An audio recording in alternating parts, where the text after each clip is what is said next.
Stress stress और भी ज़्यादा स्ट्रेस से छुटकारा कैसे पा सकते हैं। तो आज मैं इस वीडियो में यही बात करने वाली हूँ, how to overcome mental stress specially for students. So if you are new to this channel then please subscribe और एंड तक बने रहिए। मैं आपको बहुत ही यूजफुल टिप्स बताने वाली हूँ।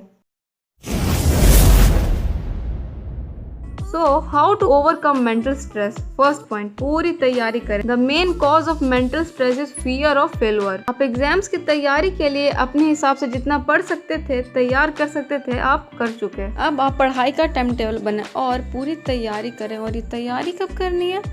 कम से कम एग्जाम्स के 1 मंथ पहले से। और टाइम टेबल बनाते टाइम आपको ये चीज़ ध्यान में रखना है कि आने वाले टाइम में जो भी प्रॉब्लम्स हैं, जैसे कि घर में शादी हो सकती है, घर में कोई परेशानी आ सकती है, आप बीमार पड़ सकते हैं या आपका एक्सीडेंट हो सकता है, कुछ भी हो सकता है, रिस्क नहीं लेना है।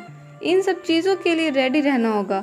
आप अपने लाइफ में लक को या खुद को अनलकी मत समझें, बल्कि ऐसे प्रॉब्लम्स के बारे में टाइम टेबल बनाते टाइम ही ध्यान में रखकर टाइम टेबल बनाएं।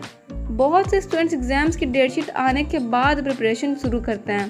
स्टूडेंट्स से मैं कुछ पूछना चाहती हूँ कि क्या आप जानते हैं नहीं कि आप ये एग्जाम्स देने वाले हैं, तो फिर आपने पहले से पढ़ाई शुरू क्यों नहीं की? क्या आप ये नहीं जानते थे कि कुछ ऐसे भी स्टूडेंट्स हैं जो इस एग्ज़ाम्स के लिए न जाने कब से तैयारी कर रहे हैं, फिर आपने अभी तक तैयारी शुरू क्यों नहीं की? इसका मतलब अगर आप असफल होंगे तो आप किसको दोष देंगे, खुद को या फिर अपने लाइफ को, अपने भाग्य को? इसका जवाब आप अच्छे से जानते हैं। So the second point is mental rest. पढ़ते पढ़ते होने वाली थकान और मेंटल स्ट्रेस को कम करने के लिए दिमाग को थोड़ा आराम देना बहुत ज़रूरी है।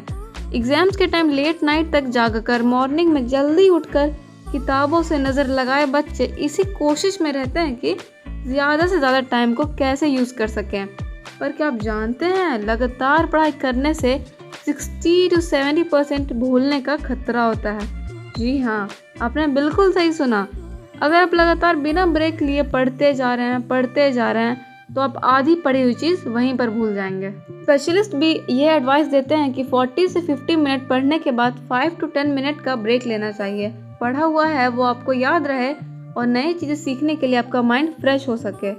इसके अलावा इजी योगा हैं जिन्हें आप पढ़ाई करते टाइम कर सकते हैं, तो इससे आप खुद को रिलैक्स महसूस करेंगे, जैसे कि breathe in and breathe out. इससे आप रिलैक्स पीसफुल फील करेंगे। विदाउट स्लीपर और शूज वॉकिंग करें, मतलब बिना कोई चप्पल जूते पहने टहलें। इससे आपका दिमाग तरोताजा होगा। Now take a pen and notebook and write down your problems and assess yourself.